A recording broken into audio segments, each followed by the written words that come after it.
Hello everybody, welcome back to my channel. जैसा कि हम सभी इकोनॉमिक्स लूसेंट को कवर कर रहे थे, तो आज के इम्पॉर्टेंट क्वेश्चंस कुछ इस प्रकार है। वाणिज्य स्तर पर रुपे कार्ड को कब आरंभ किया गया था? 26 मार्च 2012 को। वाणिज्य स्तर पर रुपे कार्ड को कब आरंभ किया गया? 26 मार्च 2012। भारत में नोटबंदी की घोषणा कब की गई? 8 नवंबर 2016 को। भारत में नोटबंदी की घोषणा कब की गई? 8 नवंबर 2016 को। इंडिया सिक्योरिटी प्रेस कहाँ है? नासिक। इंडिया सिक्योरिटी प्रेस कहाँ है? नासिक। सिक्योरिटी प्रिंटिंग प्रेस कहाँ स्थित है? हैदराबाद। सिक्योरिटी प्रिंटिंग प्रेस कहाँ स्थित है? हैदराबाद।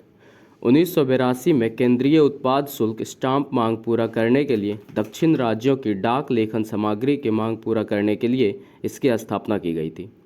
1982 में केंद्रीय उत्पाद शुल्क स्टाम्प मांग पूरा करने के लिए दक्षिण राज्यों की डाक लेखन सामग्री को पूरा करने के लिए सिक्योरिटी प्रिंटिंग प्रेस की स्थापना की गई थी। करेंसी नोट प्रेस कहाँ स्थित है? नासिक, जहाँ पे 50, 10, 100 और 500 रुपये के नोट छापती है। करेंसी नोट प्रेस कहाँ स्थित है? नासिक।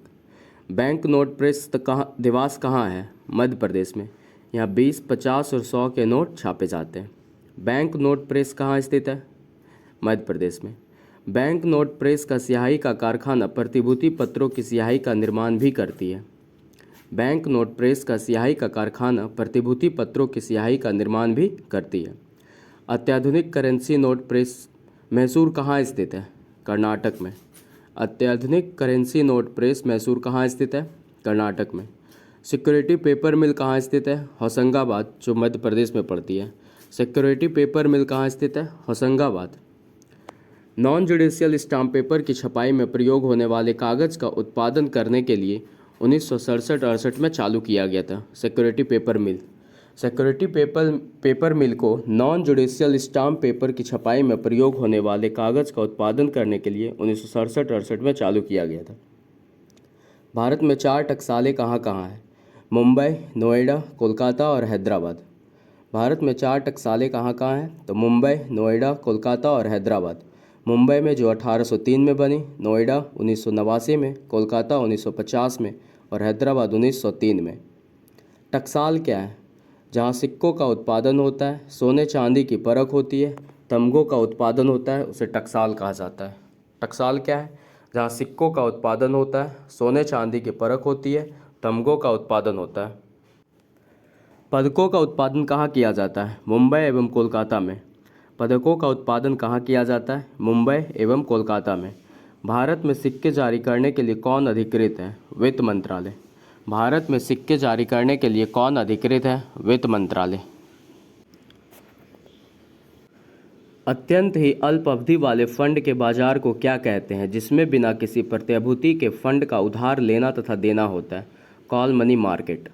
अत्यंत ही अल्प अवधि वाले फंड के बाजार को क्या कहते हैं, जिसमें बिना किसी प्रतिभूति के फंड का उधार लेना तथा देना होता है? कॉल मनी मार्केट कहते हैं। कॉल मनी की मांग किस बैंक द्वारा होता है? व्यापारिक बैंक द्वारा, जिसमें 1 से 14 दिन के लिए उधार दिया जाता है। कॉल मनी की मांग किस बैंक द्वारा होता है? तो व्यापारिक बैंक द्वारा। जब उधारी 1 दिन की होती है तो क्या कहते हैं? तो उसे कॉल मनी कहते हैं। जब उधारी 1 दिन की होती है तो क्या कहलाता है? उसे कॉल मनी कहते हैं। जब उधारी 1 दिन से अधिक की होती है तो क्या कहते हैं? तो उसे कॉल नोटिस कहते हैं। जब उधारी 1 दिन से अधिक की होती है तो क्या कहते हैं? कॉल नोटिस कहते हैं। किस रेट को रात भर की दर के रूप में जाना जाता है जिस पर एक बैंक दूसरे बैंक को उधार देता है? Call rate. किस रेट को रात भर की दर के रूप में जाना जाता है जिस पर एक बैंक दूसरे बैंक को उधार देता है? Call rate. कॉल रेट को यूएसए में क्या कहते हैं? Federal rate. कॉल रेट को यूएसए में क्या कहते हैं? Federal rate. बैंक दर को और किस नाम से जानते हैं? Federal discount rate. बैंक दर को और किस नाम से जानते हैं? Federal discount rate. Call market की उग्रता को नियंत्रित करने के लिए किसकी स्थापना की गई? डीएफएचआई और एसटीसीआई। कॉल मार्केट की उग्रता को नियंत्रित करने के लिए किसकी स्थापना की गई? डीएफएचआई एंड एसटीसीआई। डीएफएचआई का फुल फॉर्म क्या है? तो discount and finance house of India, जो 1988 में बनी। Discount and finance house of India. STCI क्या है? तो securities corporation of India limited. Next विविध के टॉपिक कवर करते। केंद्रीय जूट प्रौद्योगिकी अनुसंधान संस्थान कहाँ है? कोलकाता। केंद्रीय जूट प्रौद्योगिकी अनुसंधान संस्थान Kolkata, centre for DNA fingerprinting and diagnostic Hyderabad, centre for DNA fingerprinting and diagnostics Hyderabad, राष्ट्रीय मस्तिष्क अनुसंधान केंद्र गुड़गांव, राष्ट्रीय मस्तिष्क अनुसंधान केंद्र Gurgaon, Bharat electronic limited Jalahalli, Bharat electronic limited Jalahalli, केंद्रीय चावल अनुसंधान संस्थान कटक, केंद्रीय चावल अनुसंधान संस्थान कटक, भारतीय दलहन शोध संस्थान कानपुर, भारतीय दलहन शोध संस्थान कानपुर, केंद्रीय जल एवं विद्युत अनुसंधान केंद्र खड़गवासला, केंद्रीय जल एवं विद्युत अनुसंधान केंद्र Khadakwasla. Thank you. Next day आपको नेक्स्ट वीडियो मिल जाएगा। अगर आप इस चैनल पर नए हैं तो चैनल को सब्सक्राइब करना मत भूलिएगा। Thank you.